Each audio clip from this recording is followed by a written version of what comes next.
to Asians in Britain. Today we have Mae with us, who is a Filipino home chef. So what would we be cooking today? Today we are making caldereta. It's beef and liver stew in tomato sauce. So basically this dish is one of those dishes that was brought to the Philippines during the Spanish colonization. The origin isn't really confirmed, but I think it might be from Mexico because potatoes, bell peppers, chilies was brought into Philippines from Mexico. We had the Manila Acapulco route, so there's a lot of trading with ingredients, textiles and things like that during that time. So I'm guessing somebody could confirm that caldereta is from Mexico, maybe, or influenced from Mexico. It's usually cooked with goat's meat, but it's not accessible to me in London and it's easiest for me to get beef, so we're making beef caldereta. So what are we gonna do first? Yeah. So we are going to heat your cooking pot with some oil.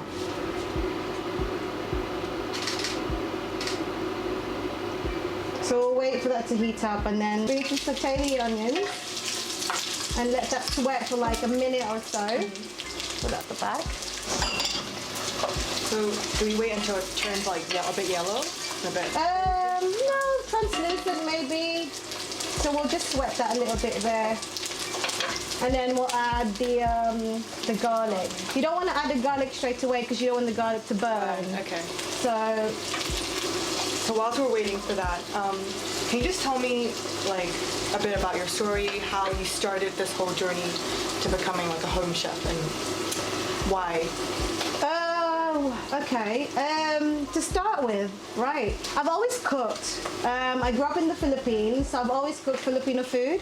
My dad taught me how to cook Filipino food. I grew up in the province, so a lot of my cooking are regional and sort of like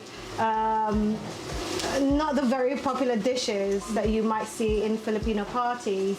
And I came to England when I was 14, and I co-founded a group called Philippine Generations, and one time my husband came home and said, Mae, you're going to be cooking on a channel. And I was like, yeah, why me? Well, they'll donate money to the charity, so you have to do it. It's like, okay, so did it, and at the end of the whole experience, it was a great experience, great exposure for Filipino food. It was called New British Kitchens, and I thought, you know, we gotta represent Philippines, and it started from there. And I thought, you know, we need more representation of Filipino food in the UK, and it's a great start. So I'm gonna add the meat in there. So we're just gonna brown this a little bit. And I was mainly like frustrated with the lack of Filipino food representations in the UK, and I know there's a lot of Filipino people in the UK. I think the census was, I want to say 2010 or something. There's probably like 300 to 400,000 Filipinos in the UK. In and out, you know, I'm not sure how much of it are in London, but there's quite a lot of us, you know, you see us everywhere, but we're not being represented enough. And I thought, why not, you know, everybody will eat Filipino food somehow, somewhere, you know, when they have Filipino friends, that's how they mostly eat Filipino food. If and when they're invited to either someone's home or a Filipino party. So that's kind of where it all started. So you mentioned you came here when you were 14 years old? Yeah. So when you were young, you said that your dad cooked as well? So yeah, he was a good cook. He, because my mom was, she still is working in the UK, I grew up with my dad, and my dad thought, in my mom's absence, he thought it would be a good way to teach me something womanly, and that womanly thing is cooking. So at first, he let me do all the chopping and things like that, and then let me watch the process of how to do things. And actually, caldereta is one of those memories I have of him cooking together. He was cooking for a family gathering, and he had this massive cauldron, massive pot, caldero, and he said, okay, the secret ingredient that he has is secret, but I can't tell you. It's not added in this recipe, but yeah, so it's one of those childhood memories I have of him when he was alive. So it's kind of a thing, and I called my supper club Pepe's Kitchen. So his name's Pepe, and I thought in his memory, around about the same time I started, he passed away. So it was my way of sort of remembering him. So wherever and whenever I'm cooking, he's sort of with me, and that kind of where the inspiration and the sort of the love comes from. So I think we're ready to put our tomato paste. This is a puree sort of thing. Yeah, this is a puree. So I'm going to put about two tablespoons, and let me see what grams. That's 70 grams to be exact. Okay, so now I'm going to add the chopped tomatoes. Do you know what I love about this dish is that it's so like homely and comforting. Yeah. And I think a lot of Filipinos love this too, because especially living abroad, it just reminds you of home, and it's one of those dishes that hugs you from the inside. It's just like it's good.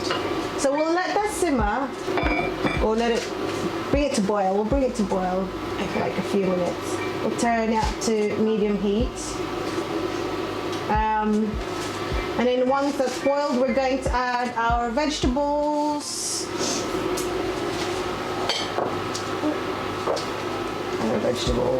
The seasoning, and then the vegetables. Oh yeah, let's add that. What is that? So this is a liver spread. You get it from Filipino store. So we've got a couple in, is it a couple? Yeah, a couple in Elscourt. This is the liver spread that you add. You could add liver paste, or you can have fresh liver, cooked with the meat as well if you like. But I think I like the spread better because it goes into the soup, rather than it being sort of chunks of liver. I do like liver myself. I make like adobo liver, but for this one, I prefer it sort of within like the stew. So when did you tell yourself, I'm done with this, I want to go into cooking because that's my passion and that's what I want to do? Do you know what? Life just sort of happens. I didn't sort of, I want to get into cooking. So I got married quite early, found the love of my life. Where is he? Somewhere. He's supposed to go, woo! He didn't.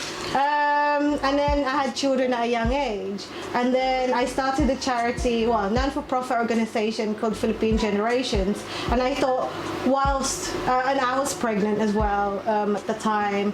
And I thought, I can't go back to work full-time anyway, so I needed something to keep me moving, my brain sort of like functioning kind of thing. So we started a non-for-profit organization. Basically, its aim was to educate, inspire, and empower Filipinos, younger Filipinos, second generations in London, because we didn't have a voice. Even our own embassy didn't recognize that the Filipino migrants had children in the UK, and they haven't done very much with their children.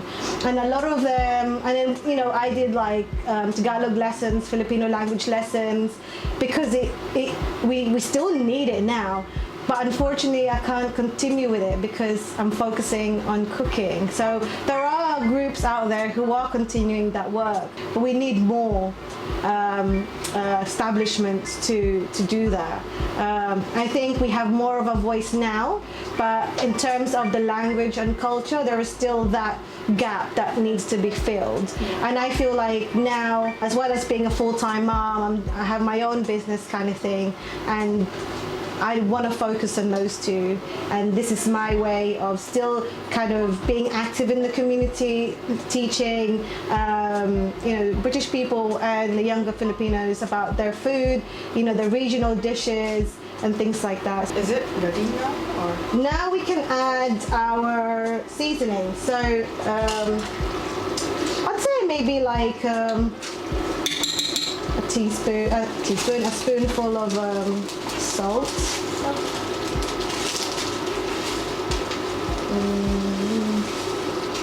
That's about a spoon.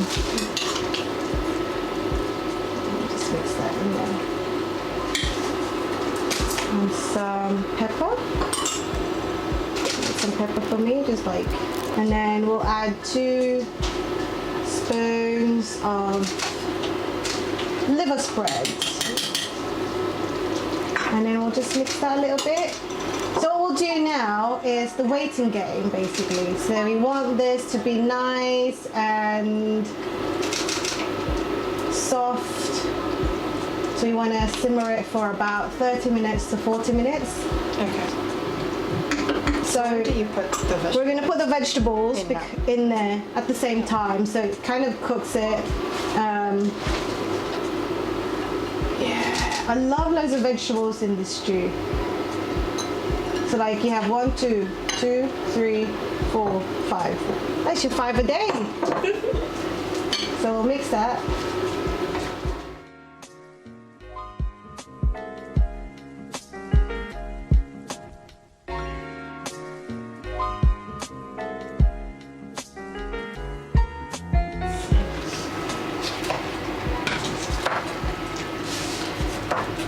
Nicely chopped. Cute.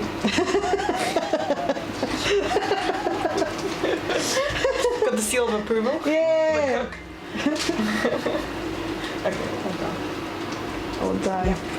Do we just add that in? Yeah. I think that's our timer. So continue cooking.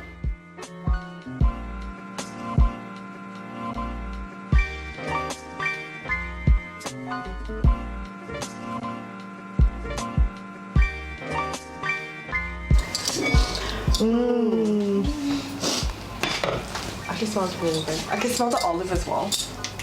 It's a really nice addition to it, actually. I mean, you don't have to add olives in there. Some people don't like olives, but I just think it gives it like a depth.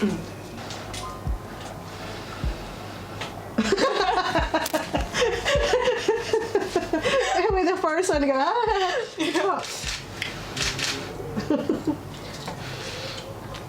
It's still hot. Smells amazing though.